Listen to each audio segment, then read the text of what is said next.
welcome to Catganronpa. Let's get into Chapter 2, one of the most controversial chapters in this whole franchise. We'll get into why that is later. To start off, Makoto returns to his room after the trial, only to find all evidence of the crime, including Mizuno's body, having been cleaned up and dealt with. You know, usually the dead don't clean up their own messes, but glad to see Mizuno putting extra effort. The next morning, Makoto reports to the others about his room having been cleaned up after showing up late to breakfast. Sakura suggests staying in Sayaka's room instead for the sake of Makoto's mental well-being, but...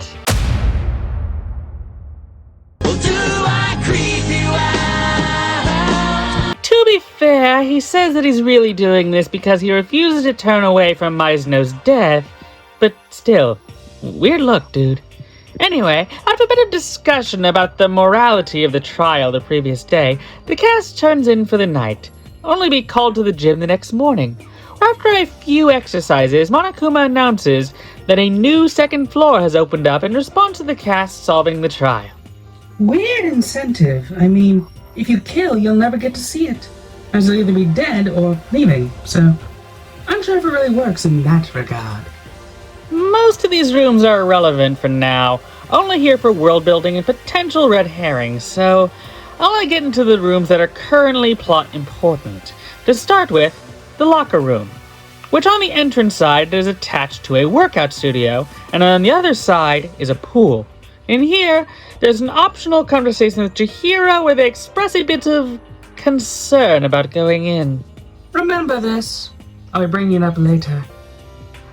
The issue is exasperated when the group notices a large minigun attached to the ceiling, one that will fire if any unauthorized entry occurs within the school's bathrooms.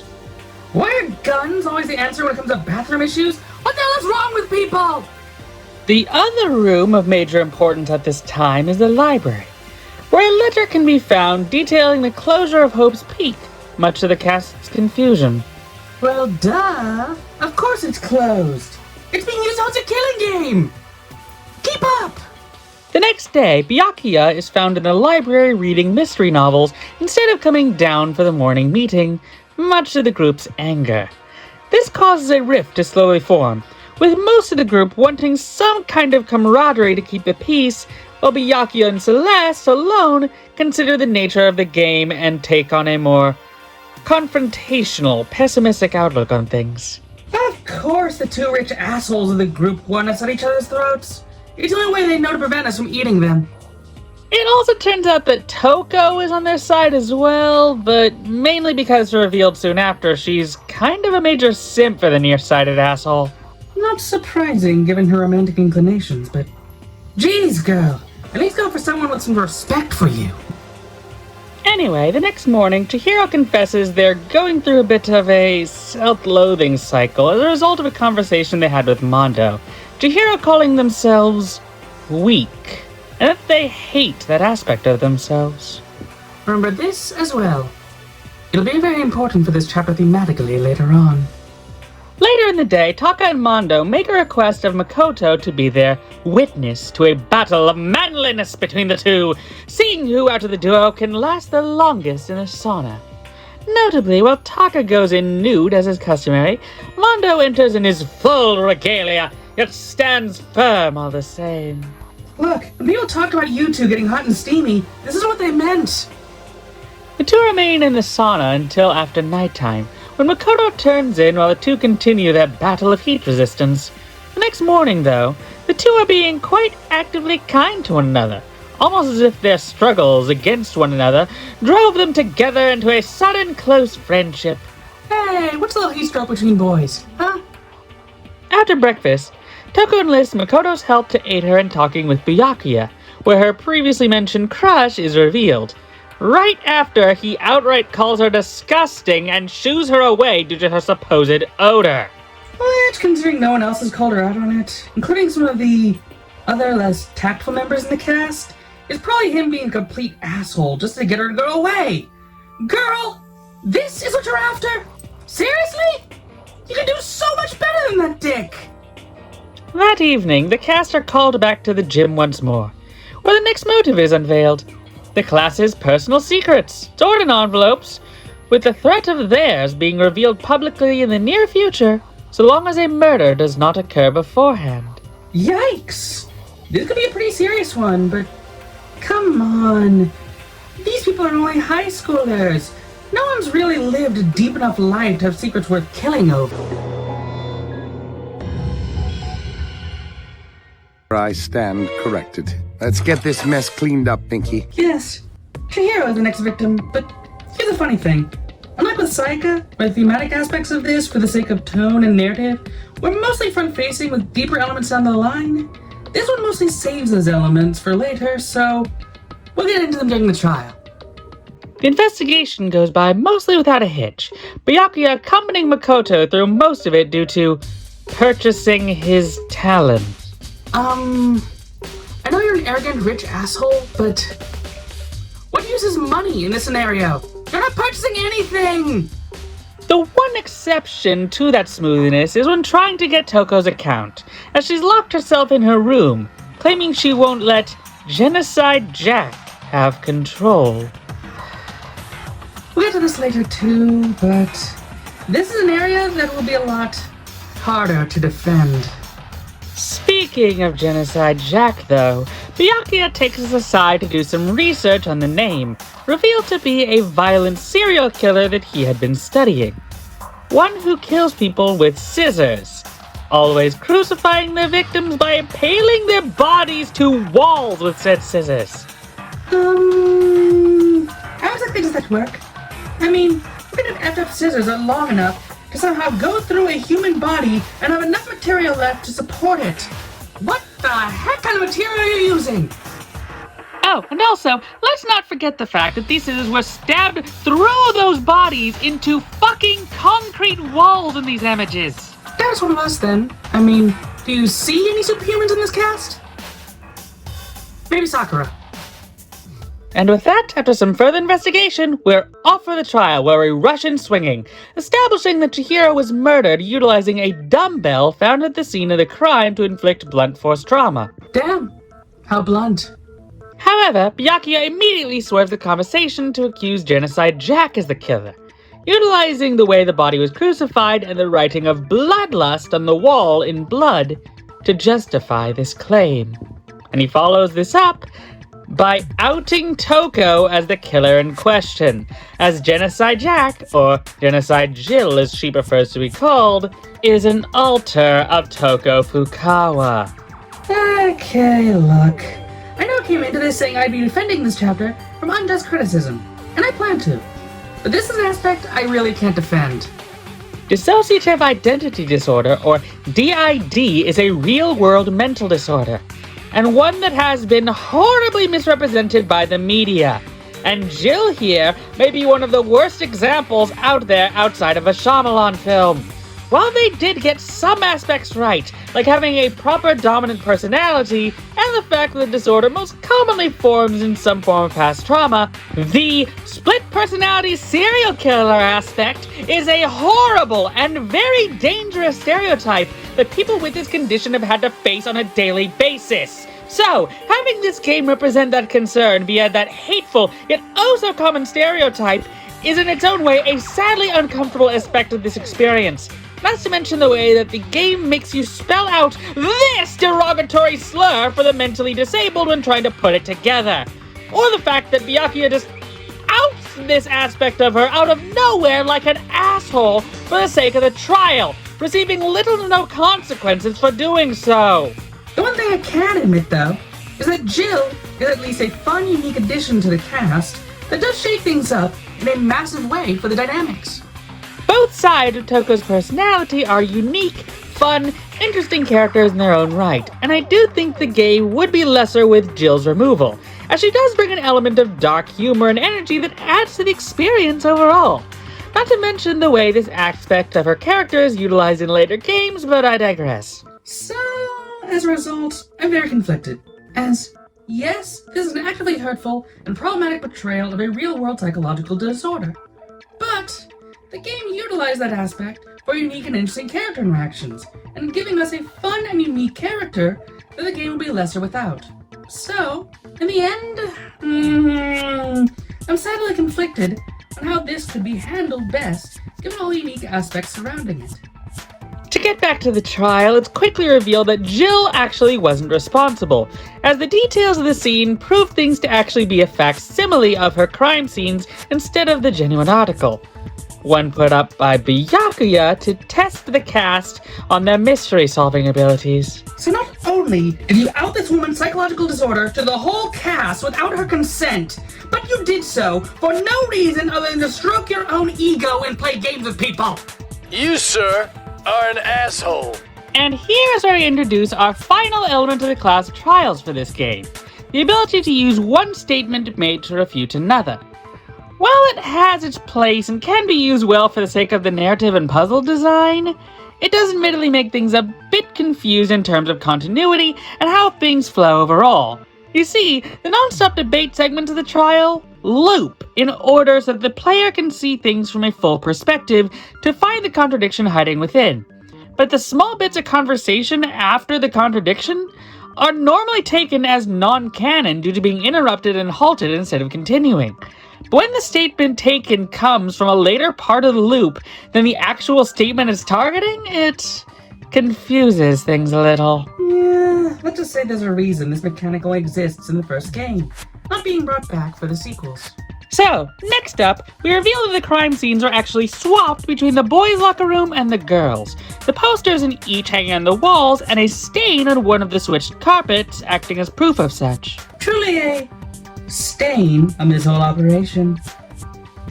What? No sunglasses or music? Used it last time! Oh, right.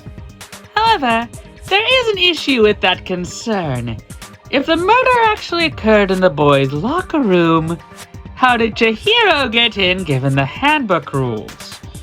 Naturally, this perplexes the group, thinking they may be off on the wrong track, until Kyoko speaks up, requesting Monokuma for a class trial recess to show something to the class. Kyoko! You're supposed to be the smart detective type, right? It's clear based on your behavior, you already knew the information in question.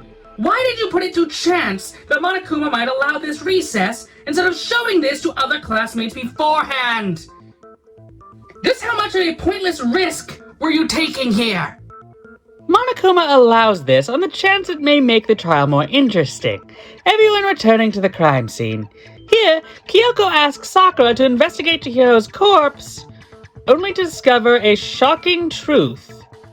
Chihiro Fujisaki was AMAB.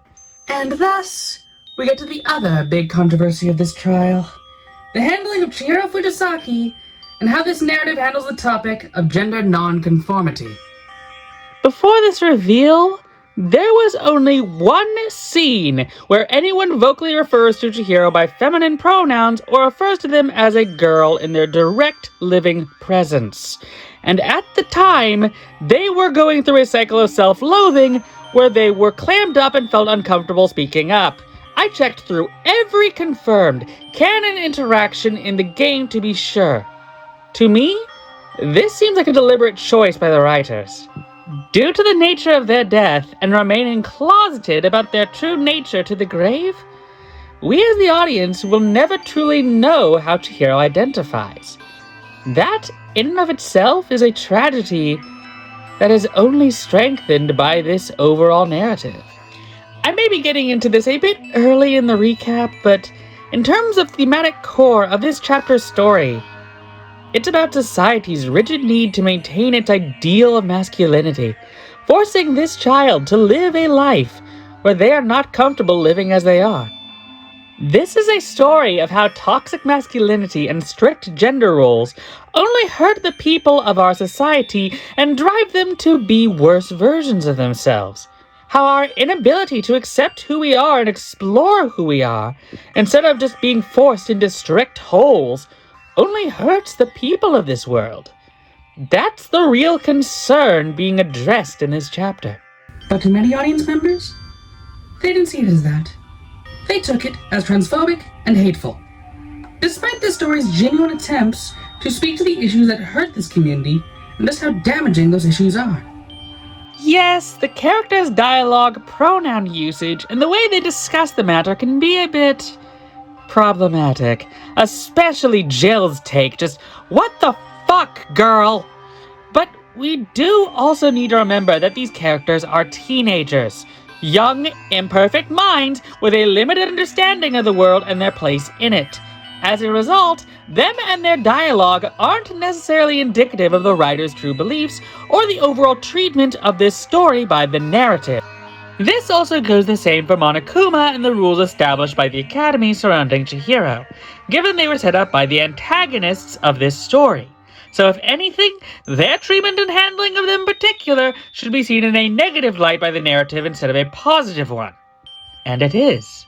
This story is a full-on tragedy of a child who felt forced to live a certain way because they knew they couldn't live in the way society wanted men to be. And I'd rather see that topic discussed, explored, and addressed rather than shot down due to the supposed problematic aspects of the dialogue of the characters within that narrative. Even if it's kind of yikes the way they all start suddenly referring to Chihiro as male after this revelation. The one thing I will call an unabashed issue, without any nuance whatsoever, is the flagrant falling into the bury your gays trope for the trans community. But given the nature of this story and the concept of the franchise overall, I can excuse it a bit. After all, there's going to be a lot more characters that die than survive in these games. Anyway, back to the trial. Now that the info in question is known, and thus the cast realized how Chihiro was allowed into the boys' locker room instead of the girls', Again, at the discretion of the narrative's villain. So, naturally, not exactly indicative of being the right way to handle things or what the narrative is telling us. naturally, this leads back into the discussion of Byakuya being the killer, something refuted mostly due to character evidence, to which the douchebag responds, It's fine. I guess I'll mark it as correct for the time being. Lying piece of sack of shit, slut trash can, scummest dirtbag, bitch! Anyway, to continue the discussion, Celeste speaks out about being the last person beside the killer to see Chihiro alive, having encountered them the previous night in the dormitory warehouse. Couldn't you have opened your mouth a little bit earlier? This is pretty important info! Celeste states that Chihiro was heading off to meet someone with a duffel bag, and thus, whoever they met with it was most definitely our killer. Knowing what we know, I can't even guess. No. You already have what you need to make the connection. Bullshit! We can already figure it out! This was at night, when no guy in this cast has an alibi! What differentiates one from the other here? The game itself even kind of agrees with me, as the way we catch the killer is not via evidence, but by a slip of the tongue in a non-stop debate.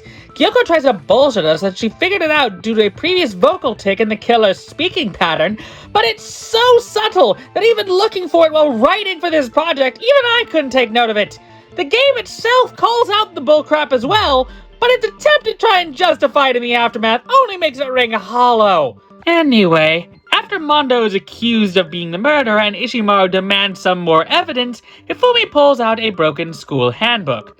With Leon supposedly found as well during the investigation also broken, the crew naturally demands Monokuma tell them the one methodology by which those handbooks can be broken, given how resilient they have proven to be. Monokuma is hesitant, but... Oh well, I have a weakness for pushy demands. Then let us out of the game!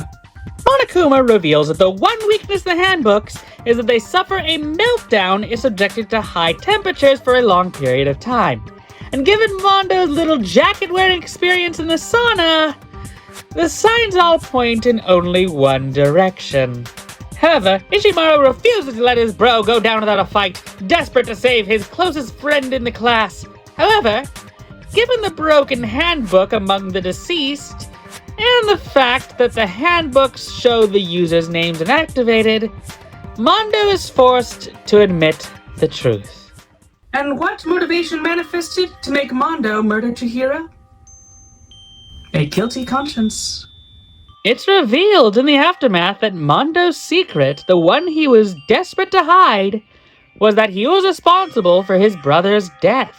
challenging him to a race for their gang, only with Mondo being the only one to return. Unable to live with the guilt of causing his brother's death, this caused a complex in Mondo about his own strength.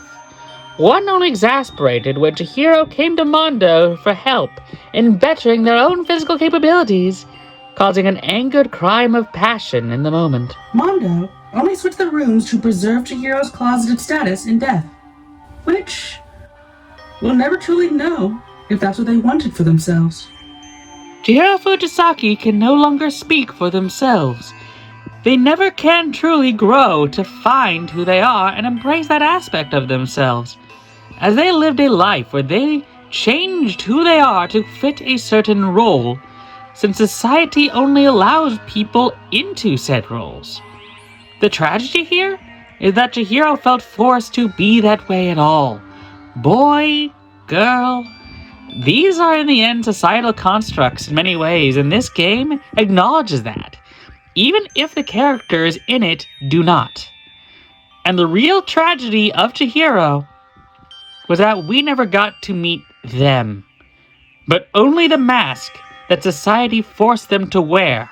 In many ways, these can be difficult discussions to have, given the toxicity surrounding the discourse. But that's why these conversations are all the more necessary. Because if we don't have them, then all that will happen is that the issues brought up in them will sadly go ignored. Anyway, time to end things off with an execution.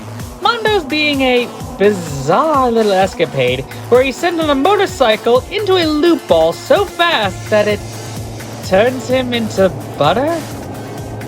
Confusing? Yes. Dark? Yes. Funny? Also yes.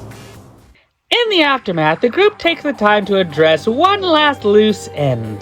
Byakuya's part in all this, altering the crime scene to his own ends, which turned out to only be a test of the group's cognitive abilities while also making things more interesting for the trials ahead. And in doing so, you outed Toko, desecrated Chihiro's corpse, and risked everyone here's lives for the sake of your own amusement. Okay, I know Byakuya is supposed to have an ongoing character arc where he improves as a person, but this goes well and beyond the moral event horizon. This guy will never see the light of heaven. Knock this fucker out! Anyway, further conversation after has the group questioned Monokuma on the nature of the executions and his words, implying that there's an audience of some sort for this killing game, given Monokuma's going out of their way to make a spectacle of these events. Something we'll get into in later chapters, as this is only really foreshadowing for now. And with some small hinting toward the potential of a traitor in the group's midst, working for Monokuma, the chapter comes to its conclusion.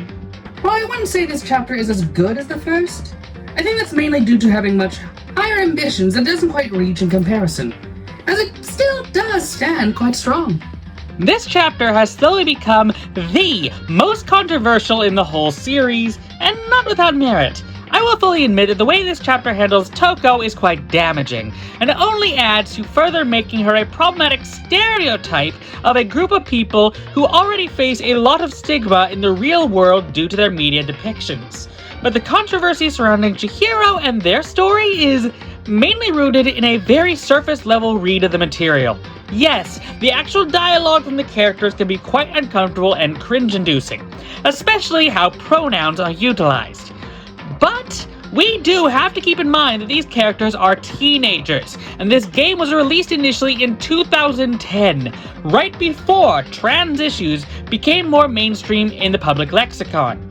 It would be unreasonable to consider they'd have a full understanding of the nuances and details here. The only character shown to be actively hateful is also our villain, an open antagonist with contempt in some fashion for the entire cast. Their ideals and statements are in no way representative of what the narrative is trying to tell us. So in the end, for the time, I genuinely consider the controversy not as overblown, but only standing on uncritical looks of the material that don't really look past the surface level pronoun choices to really analyze the meat of this story. And to me, despite what flaws I will admit, it is a dang good story. And we'll only see how it flows into the next story down the line. Next time, join us for Chapter 3, what is in my opinion, the best case of the first game. See you next time, students!